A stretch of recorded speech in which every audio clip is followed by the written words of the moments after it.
Nos anos 50, ela foi apelidada de a Virgem mais famosa da Alemanha. Mas na primeira oportunidade, a mídia alemã tratou de xingar Romy Schneider de prostituta vendida e, para variar, só a perdoaram depois que a atriz sofreu um inesperado e misterioso final trágico. Este é o Sociocrônica e nós vamos conhecer mais um ícone da sétima arte. Nascida Rosemarie Magdalena em 23 de setembro de 1938 em Viena, parecia impossível que ela um dia não virasse atriz, já que desde seu tataravô sua família arrumava para essa profissão. Porém, segundo seus próprios diários, o gosto pela atuação veio no internato onde estudava e começou a se apresentar. Toda vez que vejo um bom filme, meu primeiro pensamento é: com certeza um dia terei que me tornar atriz. Sim, eu preciso, escreveu aos 13 anos. Um dia, sua mãe, a atriz Magda Schneider, precisou de uma filha para sua protagonista no filme de 53, Quando Voltarem a Florescer os Lilazes. E foi aí que Magda enfiou a própria filha, e assim estreou Romy Schneider, um ano depois de ela desejar aquilo em seus diários. E como ela era realmente talentosa, logo emendou um filme atrás do outro, tudo em 1954. A comédia A Rainha do Circo, onde deu seu primeiro beijo em cena aos 15 anos. E o romance histórico Os Jovens Anos de uma Rainha, onde fez uma jovem rainha Vitória, dirigida por Ernest Marischka. E foi por causa deste que Romy Schneider pisou numa caixinha perigosa. Isso porque, com o fim da Segunda Guerra Mundial, o público alemão manifestou mais interesse, obviamente, por assuntos leves, despretensiosos e de preferência que fugissem da realidade e dos traumas da guerra. E isso deu margem para uma nostalgia pré-guerra, onde muitos filmes históricos com essa pegada de realeza e nobreza fizeram sucesso. Com o diretor Marischka, Romy entrou nessa vibe e então, aos 16 anos, pegou o papel que mudaria sua vida, o de uma jovem imperatriz Elizabeth, no filme nomeado pelo seu apelido, Sissi, no final de 1955. O filme fez tanto sucesso que a fama de Romy escapuliu da Alemanha e se tornou internacional. Só no país, dizem que cerca de 6 milhões de pessoas o assistiram.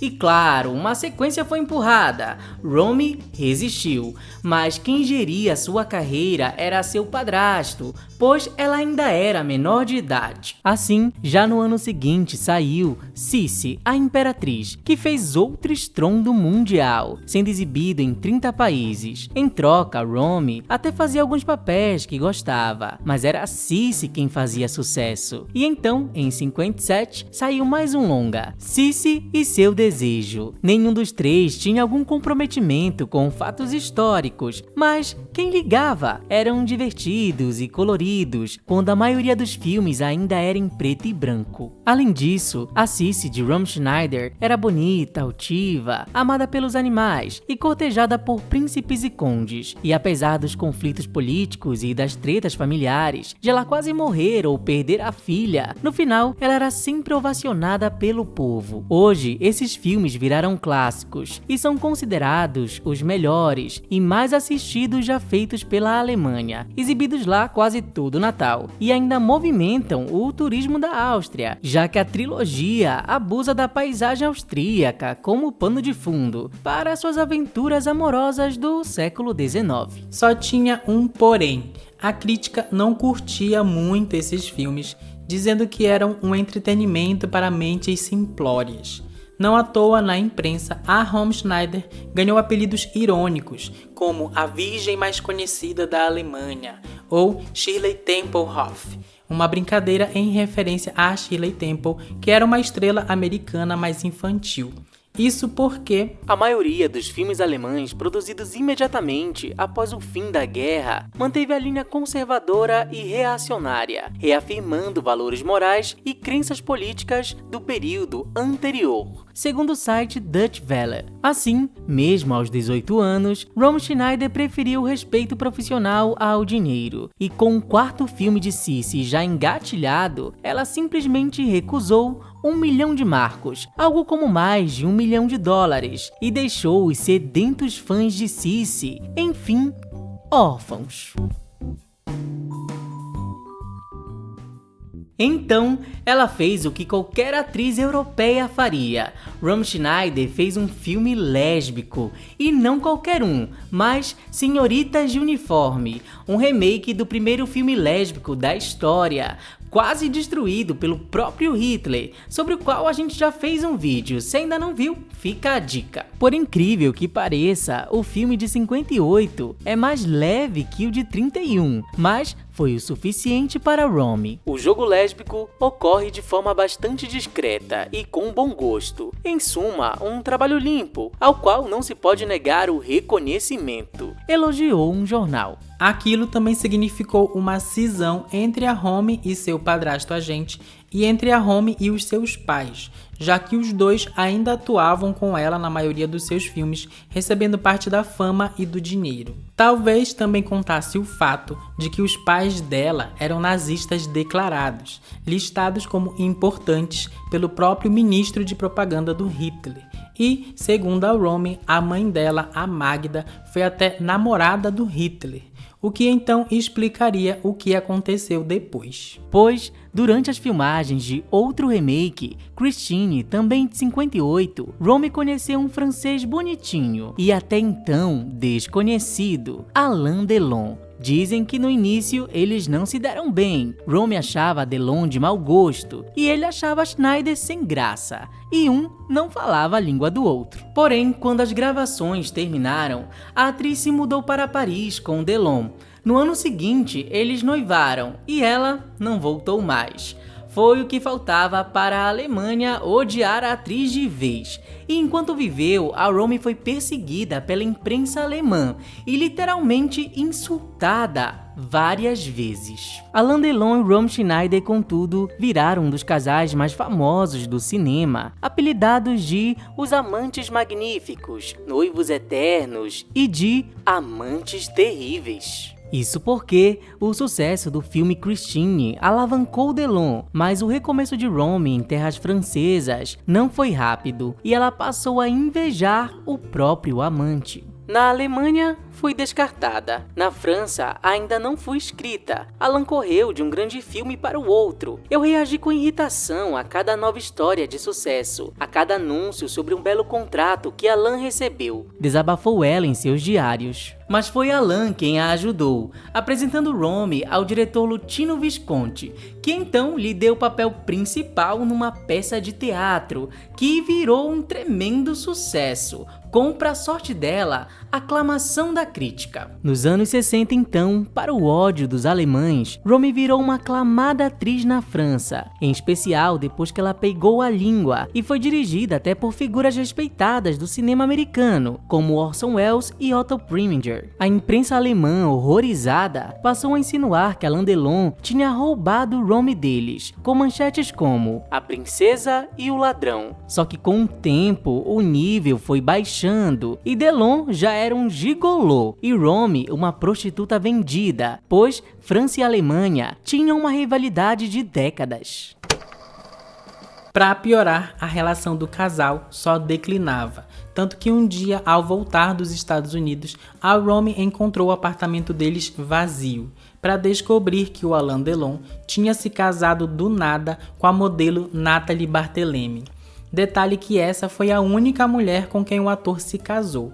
A Romy teria ficado tão arrasada que tentou tirar a própria vida e até retornou para a Alemanha logo em seguida. Foi neste retorno que ela conheceu o diretor Harry Mayen, com quem se casou já em 1966 e teve seu primeiro filho, David. Mas neste período, ela passou por um mau agouro. Seu pai e seu padrasto morreram com diferença de meses da mesma coisa, parada cardíaca fatal. E ainda no final dessa década, Romy fez mais um filme filme com Alain Delon, o sucesso policial A Piscina, de 69. Só que, como ela mesma escreveu sobre o ex nos seus diários: "Não sinto mais nada, é como se tivesse abraçado uma parede. Com certeza." 4 anos depois disso, Romy conheceu outro gatinho francês, dessa vez 11 anos mais novo, seu próprio secretário, Daniel Biasini. Os dois começaram um caso, mas quando ela se separou de Harry Mayne para se casar com o novinho, o homem não suportou, mergulhou no vício em álcool e pílulas e foi encontrado morto após tirar a vida em 79. Aquilo foi um baque para Romy, que se sentiu culpada, ela mesma já viciada em substâncias. Afinal, na década de 70, Romy simbolizava na França a imagem da mulher moderna e independente, e em junho de 71, ela participou até de uma campanha pela legalização do aborto, ao lado da ativista Alice Schwarzer. "Somos as 2 mulheres mais insultadas na Alemanha", resumiu a atriz. Em 70, ela até retomou seu papel como Cici, porém agora adulta e só coadjuvante, em A Paixão de um Rei, de 73.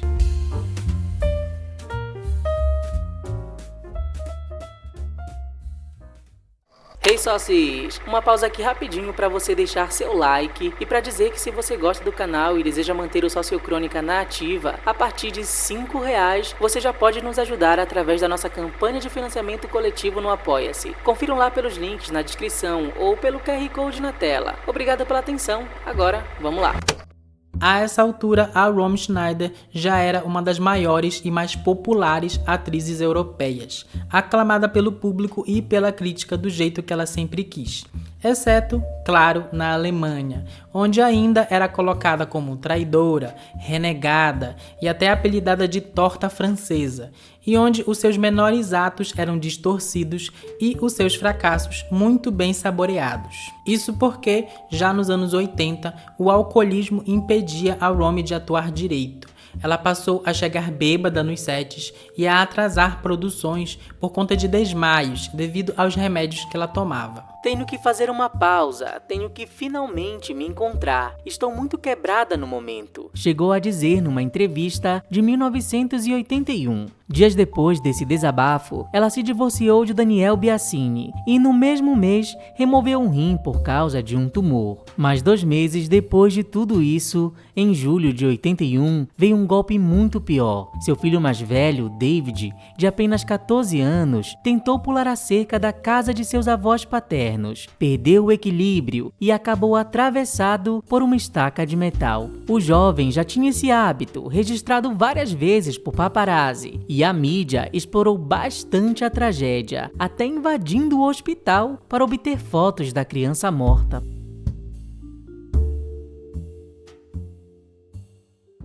De algum jeito, Romy encontrou forças para mais um filme, seu último, O Bar da Última Esperança, de 82. Nesse filme, ela ajuda um menino judeu de 13 anos, e a mídia e a crítica não deixaram de notar seu profissionalismo. Você pode pensar por um momento, mas depois tem que seguir em frente. Ficar parada não é possível para mim. Você se joga no trabalho porque precisa. Isso também ajuda a esquecer um pouco, contou ela, mas o desgaste psicológico foi impossível. Isso porque, embora tenha até encontrado um novo amor francês do jeito que ela gostava, e da Romy ter feito muito dinheiro com os seus filmes, já aos 40 anos de idade, ela descobriu que os seus ganhos tinham sido desviados por aquele padrasto lá do começo que geriu a carreira dela quando ela era menor de idade.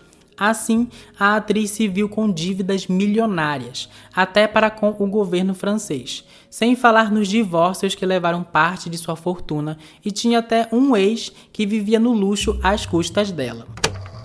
Na noite de 28 de maio de 1982, a atriz pediu ao namorado para ficar ouvindo música sozinha na madrugada. Mas, quando ele a procurou mais tarde, Romy já estava caída sem vida, aos 43 anos. Seu laudo apontou parada cardíaca, mas seu irmão não quis nenhuma autópsia e apressou o funeral, o que gerou dúvidas no público sobre as causas da morte da atriz. Com esse baque, porém, a Alemanha rapidamente revisou a forma como a via, já que até hoje, mesmo sendo austríaca, Romy Schneider é tida como a maior exportação alemã desde Marlene Dietrich nos anos 30. Não que ela não tenha tentado essa reconciliação, uma vez até reunindo todos os jornalistas que falaram mal dela para uma entrevista, o que prova o discernimento que sempre teve desde jovem. Enquanto fazia seu segundo filme, com meros 15 anos, ela chegou até a escrever em seu diário: "Sei que posso prosperar nessa atuação. É como um veneno que você engole e ao qual se acostuma, e ainda assim amaldiçoa."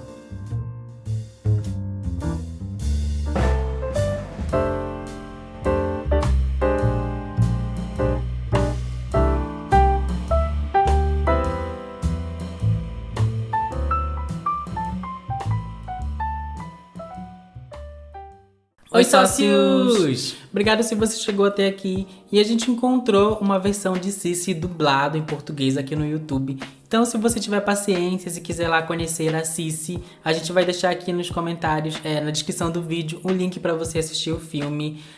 E acho que fica aí a curiosidade que ela até conseguiu fazer fama aqui no Brasil, mas a Romy Schneider nunca fez fama nos Estados Unidos, ela nunca realmente foi popular lá, embora tenha feito filmes lá.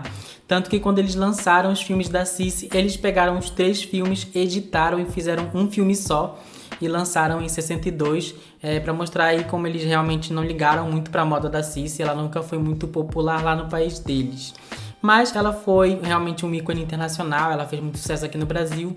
Então a gente escolheu esse tema também porque tá perto aqui do aniversário dela e ela acaba entrando naquela caixinha que a gente sempre gosta de trazer aqui pro canal, dessas figuras que elas são odiadas pelos países onde elas bombam, né, onde elas nasceram às vezes, como ABBA, como a Carmen Miranda, que a gente já tem vídeos sobre. Se você ainda não viu, também confiram lá, que é uma coisa muito irônica mesmo da cultura pop, né? O país faz o artista acontecer, mas eles depois começam mesmo a falar mal.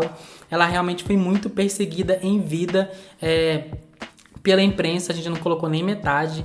Eles às vezes chamavam ela realmente de estúpida, de vagabunda, por ter se vendido para a França. Então ela realmente isso afetava muito também a cabeça dela e provavelmente também foi bastante influenciada porque ela chegou a pegar esse período dos paparazzi, então eles também ficavam muito em cima dela por causa do luto dos maridos dela, do marido dela e do filho dela.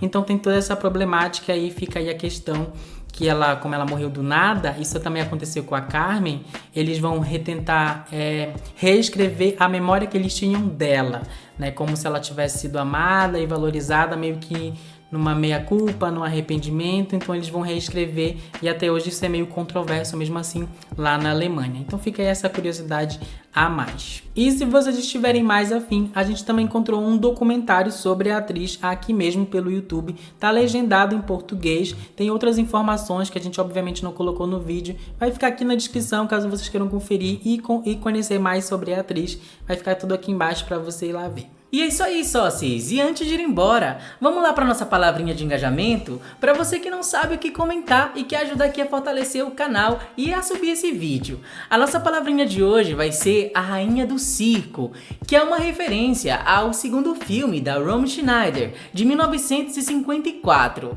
Aliás, a frase que a gente finalizou esse vídeo, ela escreveu nos diários dela enquanto fazia esse filme. Então fica aí o comentário que vai ser a Rainha do Circo. Não esqueçam também de deixar o like e compartilhar esse vídeo com outras pessoas que gostam de cinema ou até mesmo da própria Romy Schneider. E caso queira contribuir com o canal, temos o nosso Pix, temos o nosso Apoia-se, temos também o Seja Membro e temos também aqui o botão Valeu, onde você pode ajudar com qualquer valor. Muito obrigado de verdade pela ajuda e por fazer tudo isso possível. Até o próximo conteúdo, sócios. Tchau!